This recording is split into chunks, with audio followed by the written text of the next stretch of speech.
Hello. Thank you so much for joining us today. Today's panel is about ESG for asset owners. And we have a great group with us today. And I'm going to go around the room and ask everybody to self introduce. I'll start with myself. My name is Leola Ross. I am the Deputy CIO and Head of ESG for Seattle City Employee Retirement System.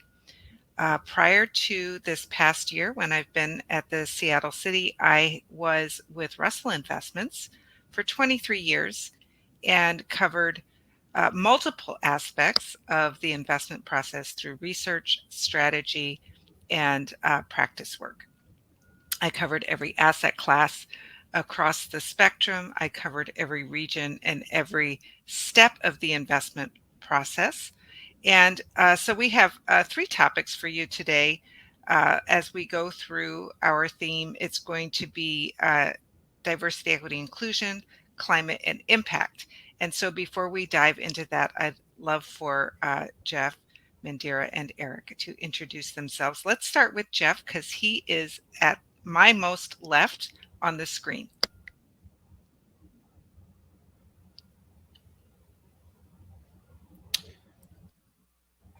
Hi, everyone. I'm Jeff Warshauer. I'm the Corporate Governance Officer for the New Jersey Division of Investment. It's a role I've been in for about 4 years. I have a background in fixed income and equity research. Part of my responsibilities at the role of the division are to oversee ESG integration holistically across our pension fund. So I head ESG integration, our investment stewardship program, and as it pertains to this panel, oversight of ESG integration at our private market partners. So I'm happy to go into detail and discuss that with everyone today. So I have Miranda next. So Mandira, sorry. So Mandira, would you please go next? Thanks. Thank you, Leila. Hello, everyone. Mandira Reddy. I'm Director of Portfolio Operations and Impact at Capricorn Investment Group. We are an impact-focused asset manager located in Palo Alto and New York. We have about $10 billion in assets under management, which um, we invest on behalf of mission-oriented, impact-oriented family offices, foundations, and other mission-oriented clients. Happy to be here and really excited to dive into the topic. Thank you for having me. Thanks, Mandira. So last but not least is Eric Hello, from everyone. from Stanford. I was just going to say, so I have lived in Stanford and New Jersey. So you guys are near and dear to my heart, and I've looked at impact investing throughout my career. So anyway, Eric, jump right in. Great, thank you. Eric Newman, Treasury Manager for the City of Stanford in Connecticut. I also serve as a trustee on several of our pension and investment boards. Combined assets under management between our 5 pension plans is $1.1 billion. We invest across the asset classes. They also serve as a trustee in the town of Fairfield, also in Connecticut, on their pension board as well as their joint investment board. And I serve as a delegate on the U.S. Aid META Institutional Investors Delegation, where we go to invest in Africa, look at African investments. So definitely looking forward to discussing our topics today. Excellent. Hey, thanks everybody. Let's dive right in. We have just about 30 minutes of time to answer questions that we have for ourselves, and then we're going to open it up to the audience. So I encourage the audience to think about what questions you want to ask us as we are speaking. So we're going to start with diversity, equity, and inclusion. Obviously, a very hot topic in the industry. And I'm going to start with just asking to go around the room. And as I said, my order in my screen is Jeff, Mandira, and Eric. But if somebody feels passionate and wants to jump in on this question, please go ahead and get us started. But my first general question: what are your thoughts on some of the industry standard data reporting and transparency projects that are going on. Maybe specifically comment on things like the Data Convergence Project, the ILPA ESG and DEI questionnaire, and some of these other efforts that are going on. Do you have any specific thoughts, and just take it from there?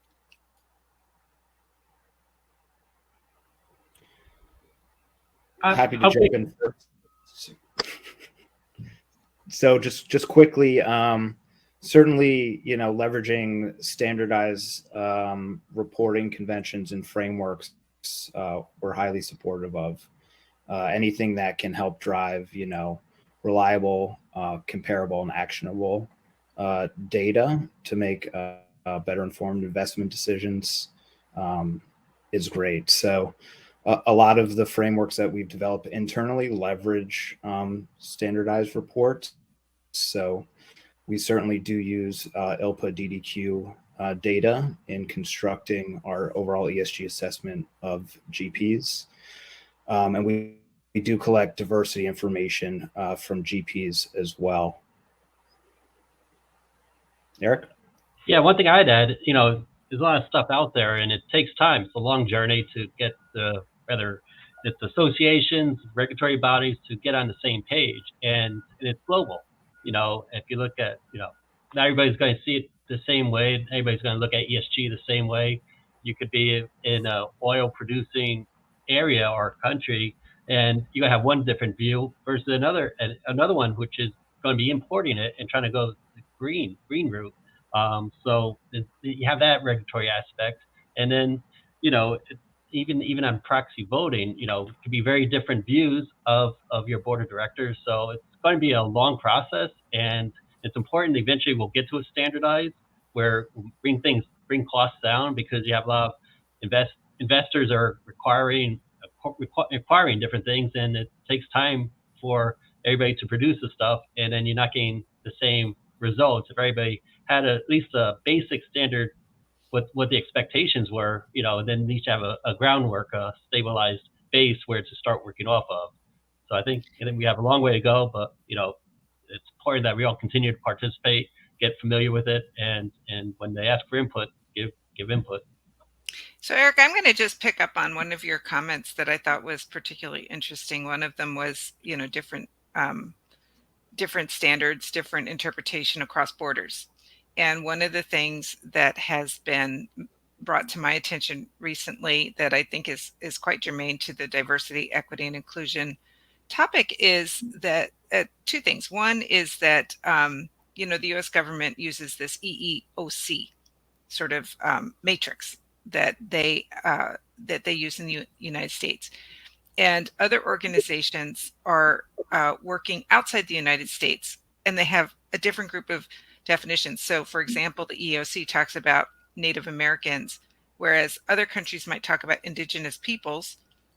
But if you're talking about France, Germany, Italy, indigenous people is most of the population. So, these things mean different things in different countries. And so coming up with an international standard is quite a challenge. Mandira, what are your thoughts? First, I would echo what everyone said. This is these various disclosure requirements are all seeking to track important metrics around diversity and other investment externalities. And a good first place for investors and companies to start making a change would be to measure the data. So I welcome all efforts to standardize reporting requirements. I also do think that the regulators, we've seen the EU SFDR and now the SEC, the regulators also taking notice. The regulators and other bodies that create these frameworks have to they have a big responsibility, I think, to coordinate with each other and ensure that the resulting data is streamlined. Otherwise, we face the risk of getting inconsistent data, maybe even conflicting data, which makes it less actionable. Regarding the specific question on the topic of diversity cross-border, I think gender is think the common framework that can be used cross-border. I think beyond that, when it comes to race and ethnicity, it is country specific. There's different definitions of what minority might be in different countries. And in some countries, it's even illegal to collect this data, which is where, as investors, we have the responsibility to look into which country we are investing in and where is it that we can make a difference and ask for data accordingly. I think that is one topic, unlike carbon, where it's possible to get common metrics across geographies.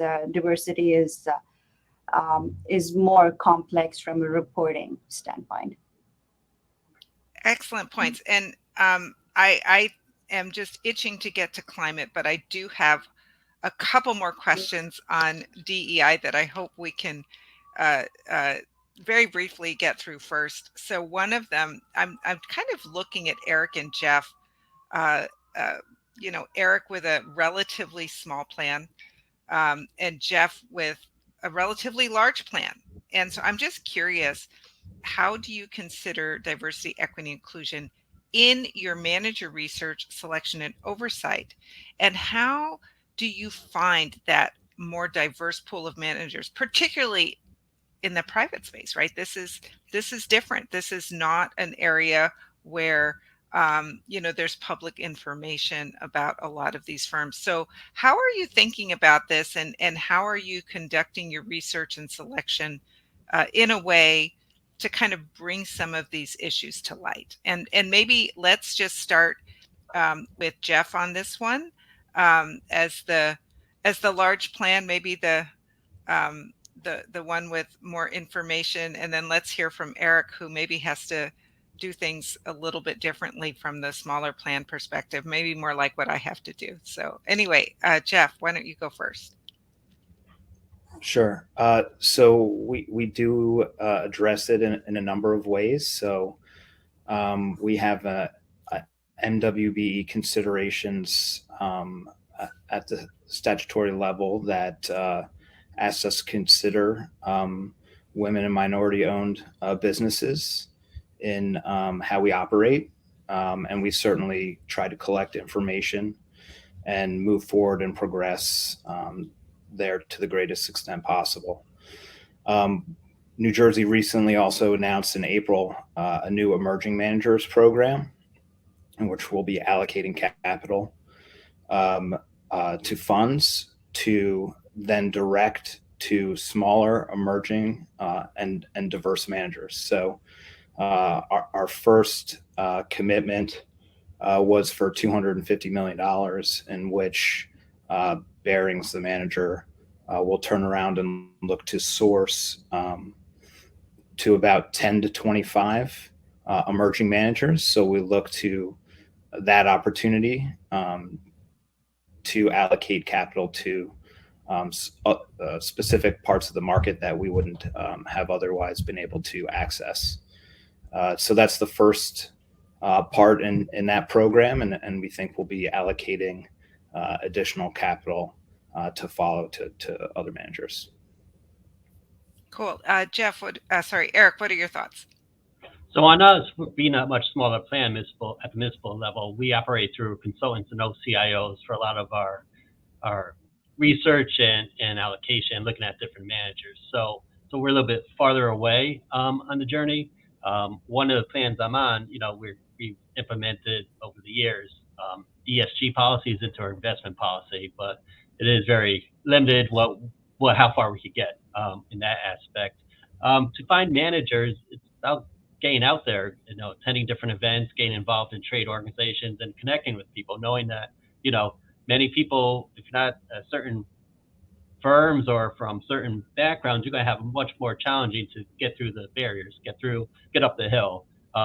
So being engaged and taking phone calls when somebody reaches out to you is important, even though, might not be, we don't have the emerging managers program, but just to have that conversation opens up a door, because you might have it today, might not be this place, but down the road, ideally, this is going to be much more standardized thing, where when you look at the very large managers out there, they began off as small companies, small, medium-sized companies at one point. So today's small managers, new managers, is going to be tomorrow's very large and expanding companies. So building those relationships early on is important.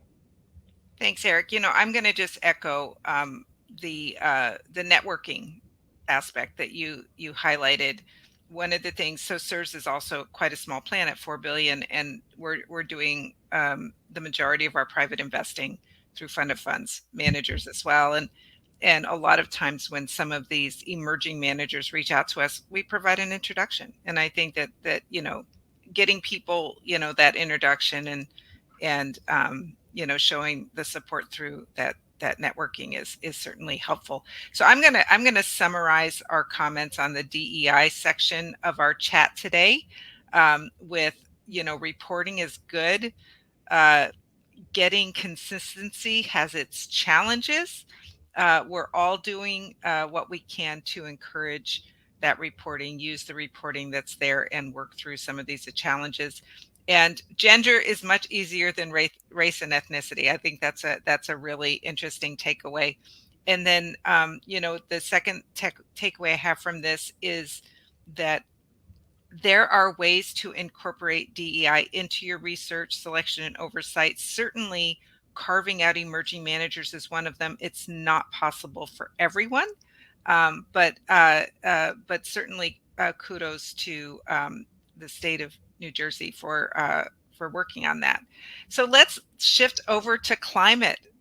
This is always a very exciting If I topic may, for I me. would just quickly add to your point Yep. around networking that it's our intent for New Jersey to hold a symposium for emerging managers towards the end of the year to Cool. do just that. So, Well, I'll be looking for invitations to that. Thank you so much. All right, let's shift gears to climate, and I'm gonna put the spotlight on Mandira for a second here. Let's talk about impact funds for climate-related opportunities. I know that this is something you have worked on a lot. How do you classify these investments? And are they largely VC infrastructure? What are you finding out there? Where are those opportunities for those impact investments and funds? Yeah, the short answer is we're finding these opportunities everywhere across all asset classes. Climate is a big global issue, and the estimate is it requires of trillions and dollars to be invested over the next just decade. So Mandira, just to let Means you that know, there is a lot of opportunity for investment to make. Mandira, Am I back just to here? let you know, you're breaking up. So I Mhm. wonder if you turn off your camera, maybe that would help.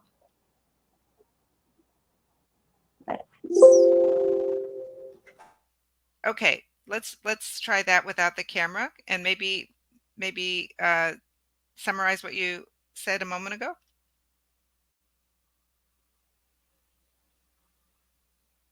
I think we lost Mandira.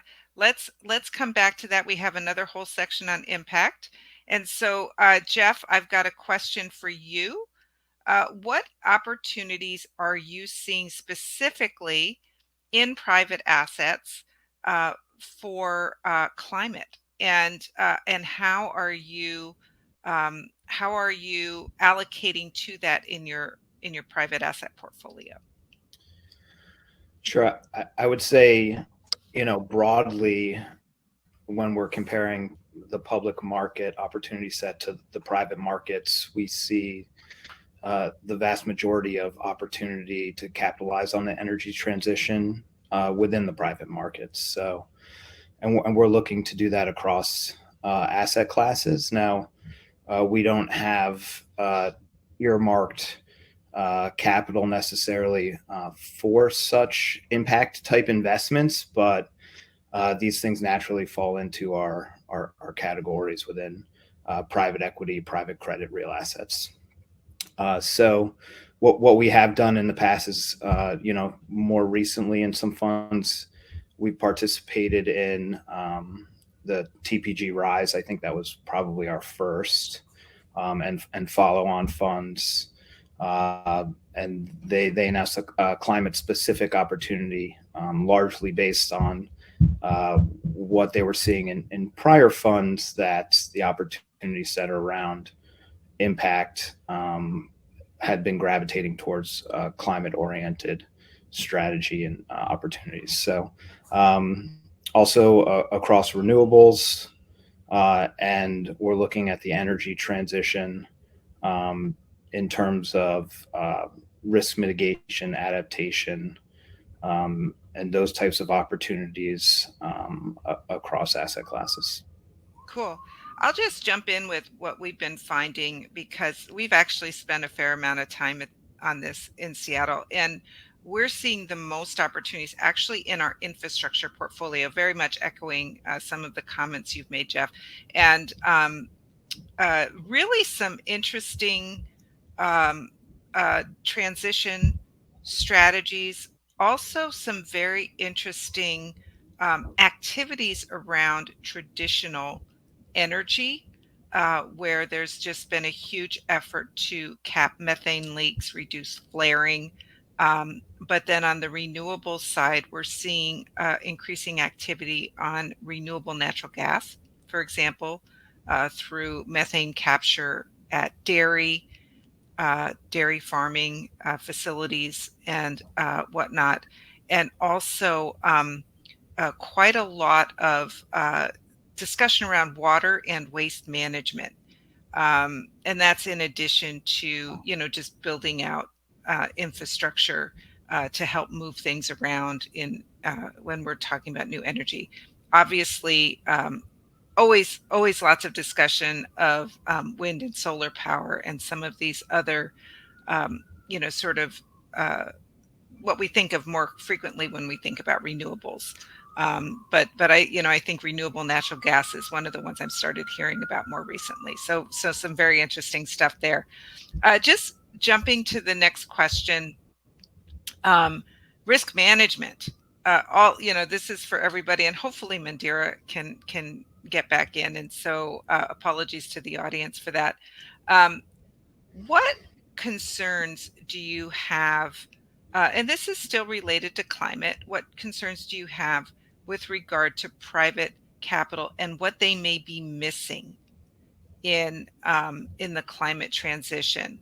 And are there ways that their portfolios may be even riskier because they're missing things? And I'm going to throw one thing out there, and that is, there's a lot of work around green data centers and improving the grid. And it seems to me that private equity has a really important role to play in developing a lot of the technology behind some of these things. And I'm curious as to whether or not you're hearing about that in your private equity book. So that's one thing I'd like to throw out as an example, but I'm happy to hear other examples, Eric and Jeff, that you have also thought about. I would say, looking at the emerging markets, we're so used to looking at ourselves and Europe as really being front leaders of the transition. But you also got to remember that a lot of emerging markets are capital constrained, and they're starting at a much different place than we are. We've developed our own countries. We have great roads. We have all this infrastructure, and sometimes in the emerging markets and frontier markets, they haven't reached that point yet. So, well, we got to remember that they also have other capital needs, and even when we transition, right? If you think about it, a big oil company might set up a plant, a refinery in a particular country, around that neighborhood that where they built it, creates jobs. Those jobs bring money in. People end up relocating there, and they build schools, hospitals. So you got to always tread carefully as we push this, because we suddenly we can't turn off the switch over there because we're going to put a lot of people out of work and have a very different type of impact that we want to try to avoid. That big S in the ESG. You don't want to do damage to another part while you're trying to solve the E problem. Then you take the G. If you have unstableness, you're going to not have a stable government. So we always got to be careful when we're doing different things. On the positive side, if we get the resources, a lot of of private equity coming in. They bring in great management skills. When they start a company, even they make an investment, first thing they're bringing in is their own internal resources and their networks, whether from other portfolio companies to help get that company to that next level, set up standards. They have their internal standards of reporting for and developing people. So, and you think about private equity companies, there are so many more private equity companies than there are publicly traded companies, and they employ a lot, like 8 million people within their portfolio. So they can move a lot of things very rapidly and and using their resources. And then obviously gain returns is important. You always have to look at the timing, because you don't get the returns, and the investors aren't going to come back for the next round. And so it's challenging, but it's doable. And then you look at if we don't, and obviously we don't have much time, because if we don't start changing the course of the world where we're going with the climate, we're going to have rising waters, which is going to do a tremendous amount of damage to everybody, whether you can be on the coast of the U.S. or on the West Coast or in Europe or in Asia. And once those flooding begins, as we've seen from harsh storms, the damage and the billions of dollars it costs to repair stuff. So we have a lot of work ahead, and finding the ways to improve it. Everybody needs to have skin in the game, and look at different strategies to keep it going. So, Eric, I'm going to just pick up on a couple things you said. There's a buzzword you didn't use, and that is just transition. The idea that we don't want to just all of a sudden turn some stuff off and leave people without jobs or energy. I think that is a really critical point. I think we hear about it more in public markets than in private markets. So kudos to you for raising that topic. And the second thing I'm going to highlight is what you've been talking about in the last remarks is physical damage, right? Physical risk, and across the board, physical risk is going to be very challenging to avoid. And so I certainly appreciate that you highlighted that as well. So I'm going to add a couple buzzwords to your wisdom that you shared. Jeff, what are your thoughts on that? So I would echo a lot of what Eric and you just spoke to. I think in the as we transition to a low carbon economy, there's a lot of gaps that innovation and technology are going to need to fill. Certainly, battery storage, carbon capture, things of that nature, that a lot more capital, I think, is going to need to be invested in before we find, realistic, scalable solutions. I don't have specific insight to who the winners are going to be, unfortunately, but we know that's going to offer tremendous opportunity. And to your first question around, risk, I think related to climate, I would just go back to what we first started talking about, which was increased transparency and disclosure around ESG and sustainability issues. ILPA has a great framework, and they have additional supplemental climate information that's hoping to standardize this. Certainly the TCFD provides a robust framework for investors to leverage and move forward and engage on. Cool. We are just about 5 or 6 minutes away from Q&A. It's unfortunate that Mandira has had trouble getting back in, because the last bit that we're going to talk about is impact. And I know that she has a lot of information to share on that. So let's just persevere with the stuff that the three of us can do. And I'll get a couple questions in here. One of the things that we talked about earlier, just amongst the group of us before the session, was impacting corporations. And all of us sort of oversee more than just private equity in our portfolio. We also oversee publicly listed equities. And in the publicly listed side, we have proxy voting, and we have the right to vote, and we have an opportunity to impact somewhat sometimes directly, sometimes indirectly, the direction of a company. We don't have that in private investing. It's a different construct. So how do we think about impacting corporations as we invest in them and and work to make them work for us? I'd say it begins with whether you're making a direct investment or through a fund.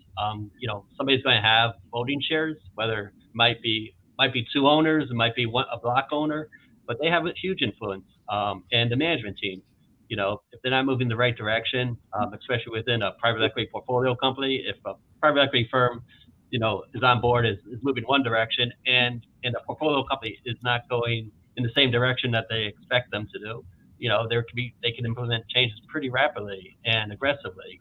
Um, and if they don't, then when they exit the position, or they won't be giving a follow on. They have a lot of choices to make, so there is that influence. Obviously, you have to find that balance of cost and benefit. If you're a smaller, a low middle market company, you might not have all the resources of a publicly traded company that's very regulated, that's going to have all these standards and tools to do the reporting, to do all this analysis that's expected. So you got to balance that aspect of it.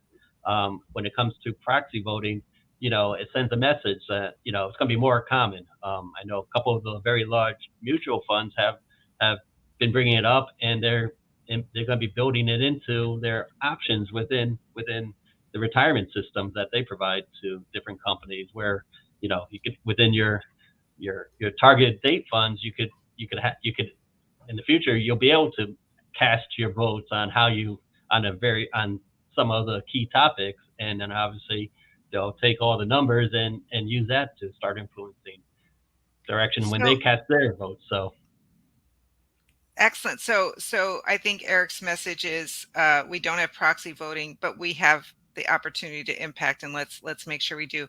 We have got Mandira back, and so before we lose her again, I am going to get one last question targeted just for you, because I feel like we should have a party that you made it back in, and this is your topic. So Mandira, how do you think about impact investing with regard to separate impact goals in addition to financial goals, with regard to integrating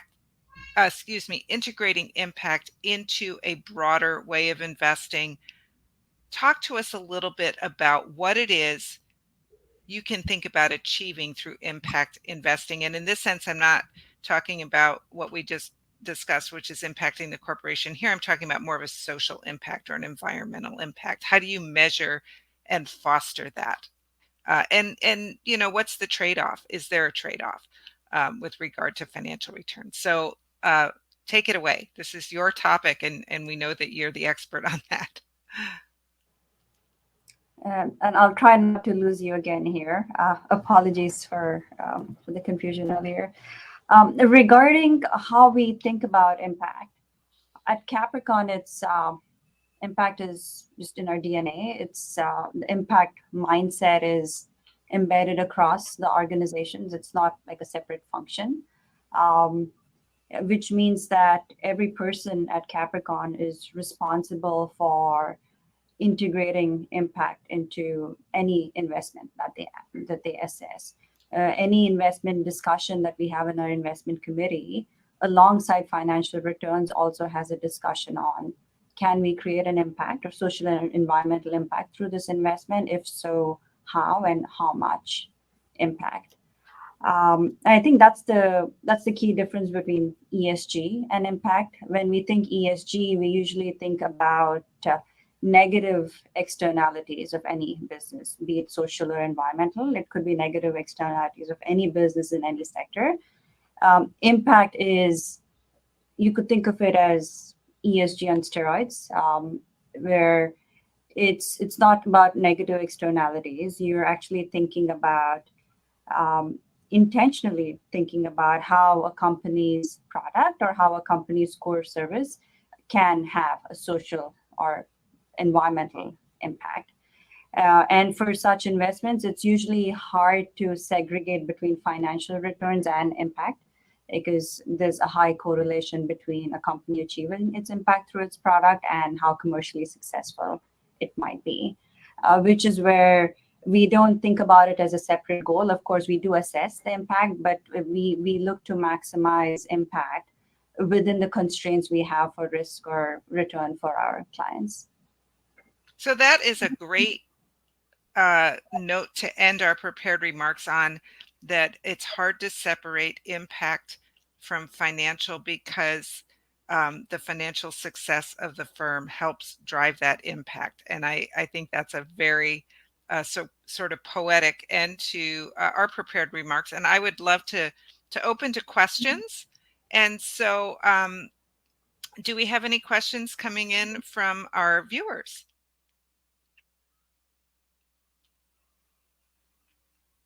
And while we're waiting, I'll just throw out one topic that I'm very curious about in listening to you folks today, and that is, what are we asking other asset owners and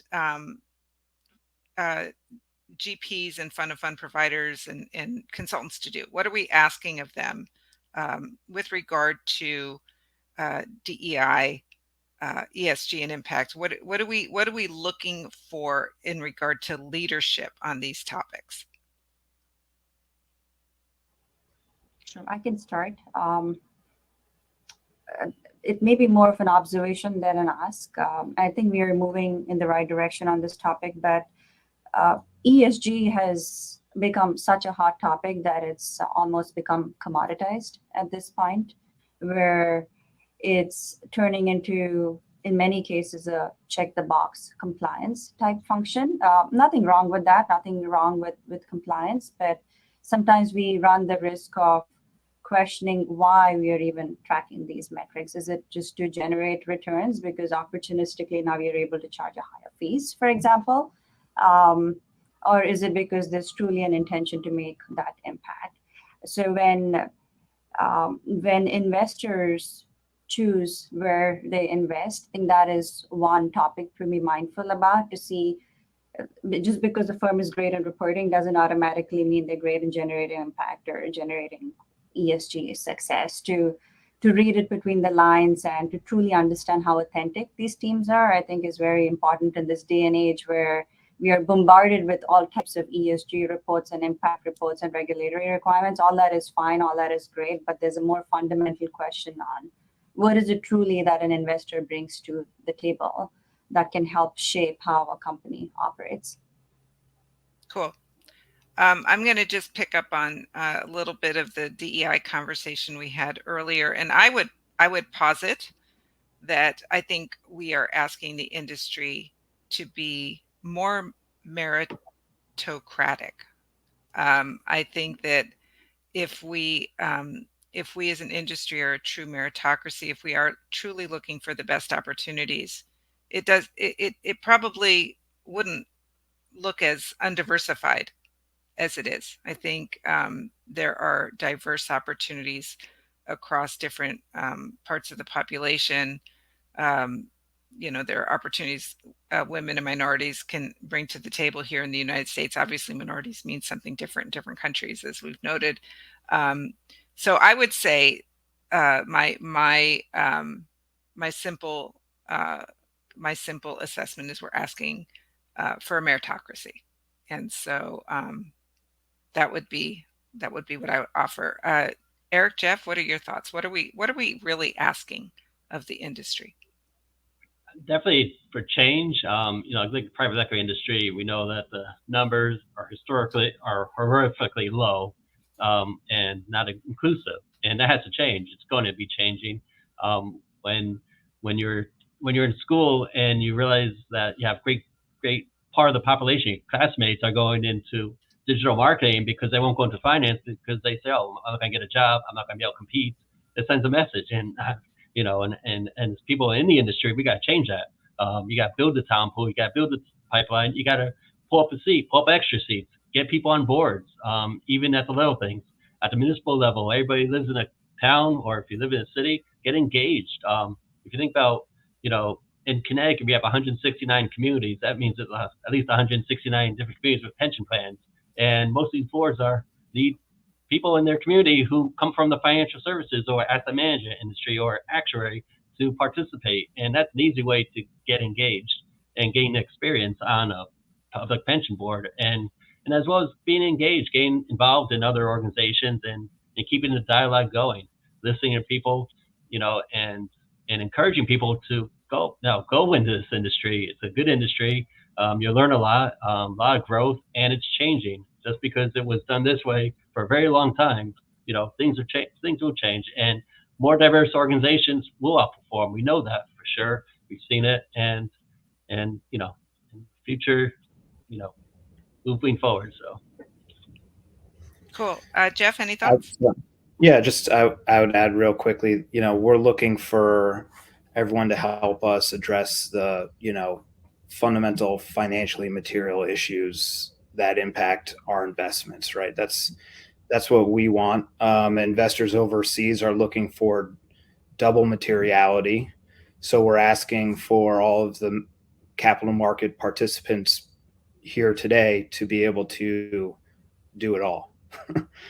Right, address all stakeholders, all of our needs. It's not a small lift by any means, but there's a lot of work to do.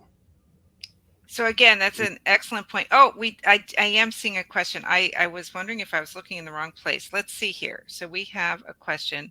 Understanding the value of standardizing process, such as diligence of GPs on their approach to ESG. How does your review process as LP differ depending on the size or capacity of the asset managers, and how do you take on this research yourself?